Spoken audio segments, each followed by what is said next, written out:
We saw this fucked up movie last night. I liked it though. That shit was cheap. That was like just the shittiest movie of all time. Some H.G. Lewis bullshit right there. Yeah. I mean, that dude was just going out of his way to be as outrageous as possible. It was called Bloodsucking Freaks. Yeah. That was the title they ended up going with. I think it had other titles before. But it was about this dude who's kind of like this real sadist, kind of like a sadomasochist. And he's got this lair. It's like a theater. And he's got all these female slaves that he's keeping them down in a dungeon. And they're cannibalistic because he's kind of starving them. And then he's bringing them up and torturing them in front of a crowd. And the crowd thinks it's all just an act, that it's magic tricks. They're all like, yum. Yeah, there's like a critic there that's going, I would never review this. This is bullshit. This sucks. That type of shit. And he thinks it's fake, which pisses off the dude who runs the place. So he has that guy fucking captured. And then, man, it's just fucking... It's like something Marquis de Sade probably would have written. It's actually not that bad. It's just that some of the shit he came up with, you know what I mean? It's like something out of it, like a Marquis de Sade writings. Yeah. And execution of it didn't look realistic at all. And like they're obviously pulling girls' teeth out, and they're just going, ow, ow. And it's nothing but nudity through the whole thing. So many titties, you guys. Yeah. It was just like all like wall-to-wall titties. Yeah. It's just fucking crazy. And all the girls, evidently, you know, Joe Bob, and he had a guest who's that wrestler. Chris Jericho. Yeah, Chris Jericho. This was on Last Drive-In, by the way. Yeah, it's on Shudder. You guys got to see it. It's pretty good. It's a trash classic. Yeah. I mean, like, if you're into, like, trashy horror movies, you've probably seen it. I laughed through the whole fucking thing, man. I couldn't believe what I was seeing. I just couldn't believe it. It's got a dwarf in there that looks like fucking Little Oats. They called him Little Oats. It looks like the Oats from Hall & Oates. That's what Chris Jericho was calling him. He was calling him Tiny Oats or Very Small Oats or something like that. And all these people in this movie are like from the local theater school that's nearby, or New York City. It was New York City. Porn stars. Yeah. Yeah.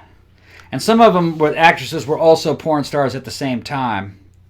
They get into that, you know, like Chris Jericho and Joe Bob.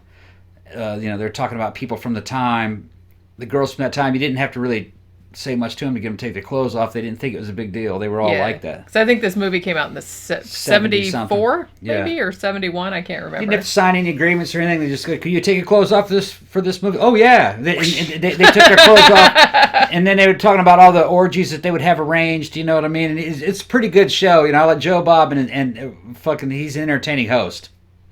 Yeah, it's like I got him watching like Last Drive-In because I would I said I would only watch it sporadically because they used to just give him like a marathon like every holiday or whatever.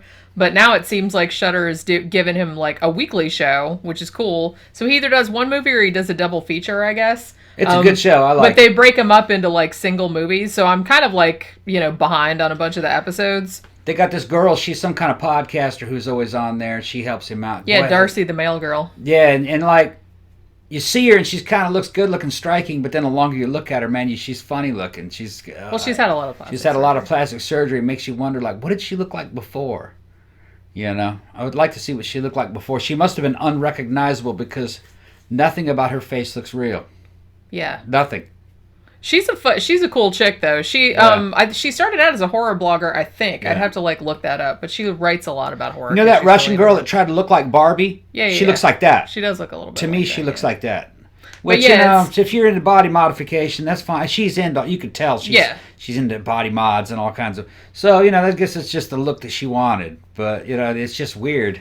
I think it's weird. I'm not used to seeing it. Yeah. Well, like I said, I was used to it because I've seen her before. Because I've watched that like on several occasions. Yeah. But it's just I hadn't gotten around because he did he's done Castle Freak. I kind of want to watch his version of Castle Freak because he like talks so much about the movies in between. It's like even if you've seen the movie before, you know, he comes up with like he knows like everything about the shit. Like when we were watching Bloodsucking Freak last night, he was talking about the woman that was in it, like the main woman, and he was talking about, like, all the horrible shit that happened to the people that were in the movie. Like, he's like, it's almost like the movie was cursed or something, because a bunch of them, like, died really young. Several of them from liver failure, because they were all a bunch of drunks. Yeah. So this is, like, New York theater scene, and, like, people that were in porn and, like, shitty B movies. Nothing but drugs, man. And stuff. It's just, like, all drugs, and they were big, heavy drinkers and stuff. Drugs, a hell of a drug. Yeah.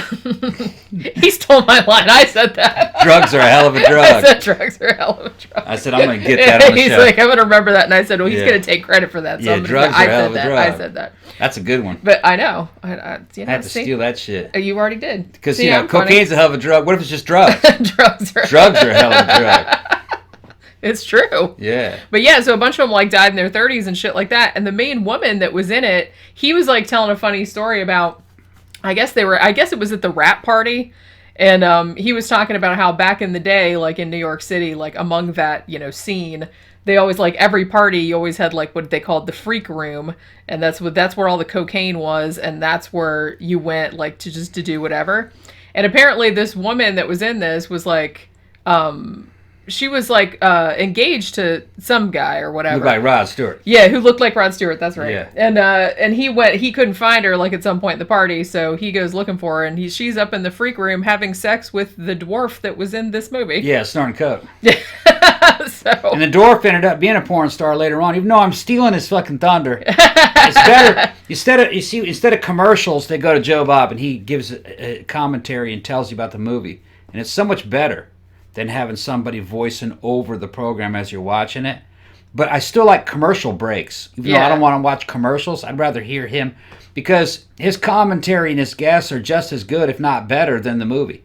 It makes the movie better. It does. So you know what's going on, because then when you see shit happen, you laugh, because you now have the backstory. Yeah, because I mean, like I said, Joe Bob has been doing this for fucking ever. I mean, I remember seeing him on Monster Vision back on TNT. That was like back in the fucking 80s or 90s. I don't remember. And I know he's been on TV like a long time before that.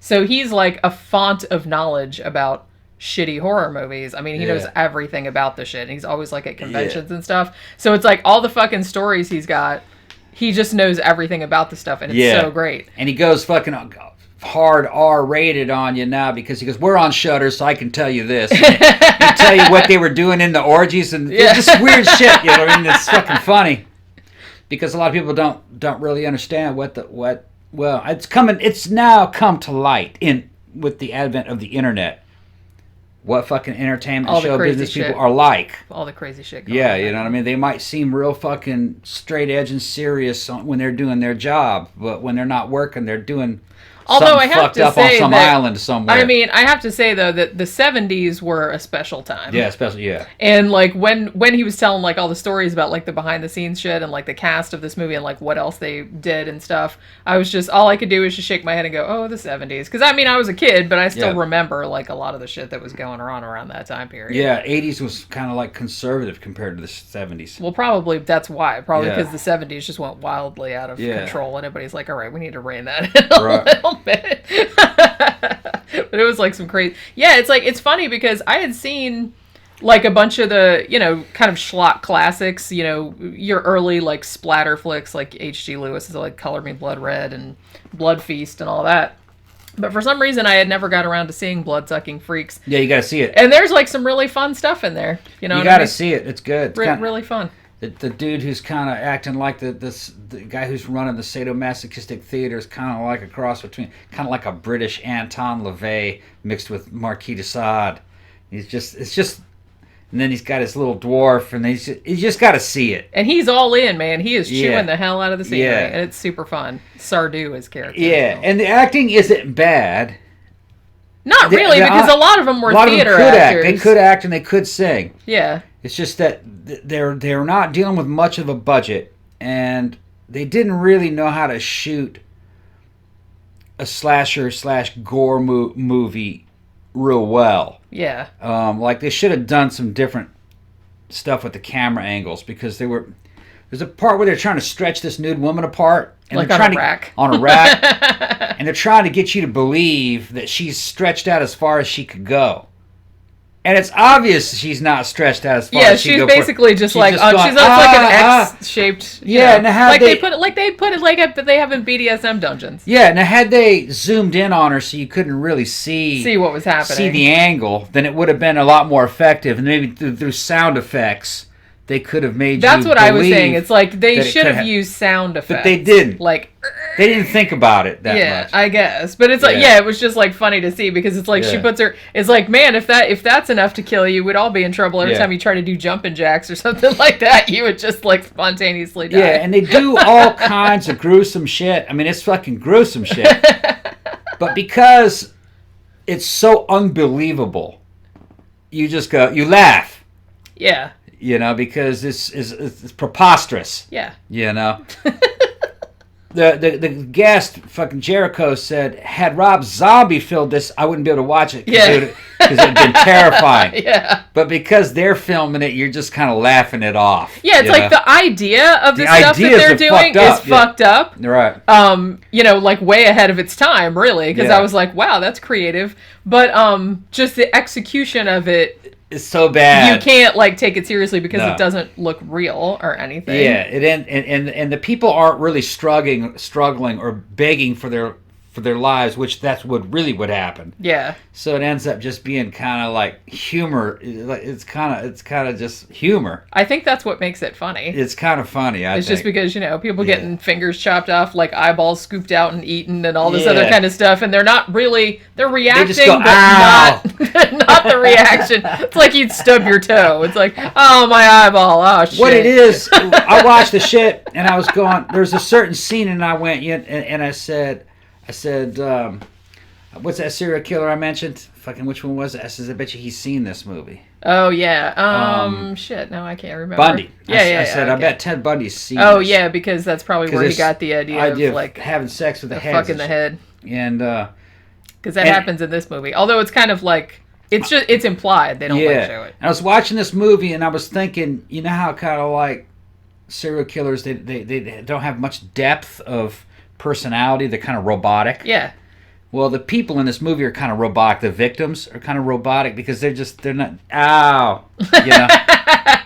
And it made me think. I think this is the way serial killers imagine that their crimes are going to be like. Oh, I wonder. I think this is how they see it.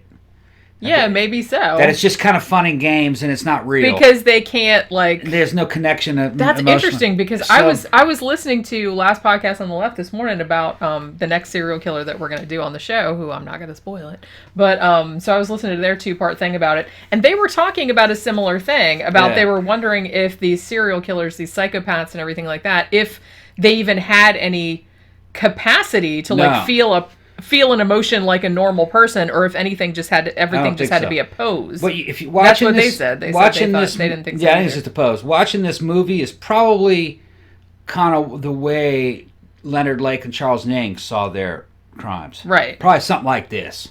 Yeah. That it wasn't really serious, and I think that's how they saw it. Yeah, because it just seems like kind of fun. Like, and I think even fun and mechanical, and these aren't real people, and it's not really happening, and you know what I mean? It's that kind of thing. I think even like while we were watching the movie, I think it was Chris Jericho that said something like it. You know, at one point they said it sounds like the Benny Hill music, like over part of it. You know what I mean? Even though people are getting horribly mutilated and killed. Yeah, the tone is all wrong. It's very strange. The tone is all wrong. I think they actually I think they were trying to make a scary movie. They were trying to make it like a shocking. And it was supposed to be shocking. And part of the thing is that they would layer in music that was kind of comedic. Yeah. Thinking that it would be more shocking if you had kind of something funny over it. All right.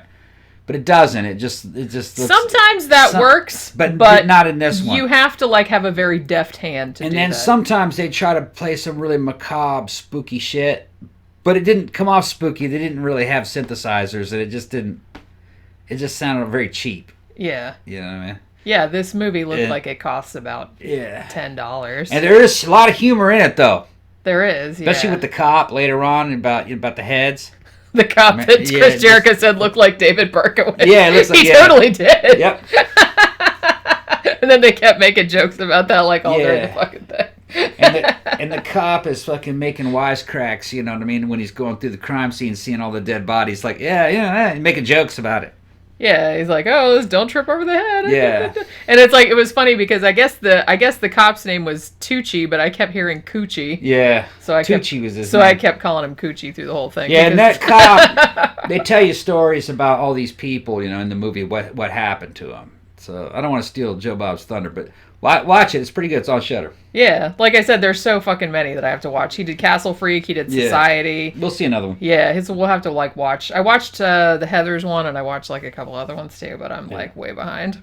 But yeah, so do you have anything else you wanted to discuss on this Tuesday? Not really.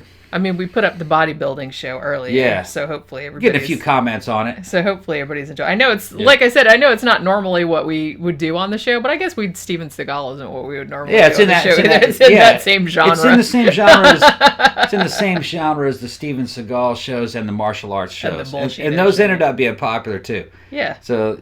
You'll like the show. It's an interesting subject. There's humor in it too. Yeah, we had a lot of fun with it. I thought. And I found it more interesting than I expected to. You know, so we'll be back to the horrible true crime next week, I promise. But yeah, so anyway, have a good rest of your Tuesday, and we'll talk to you again tomorrow.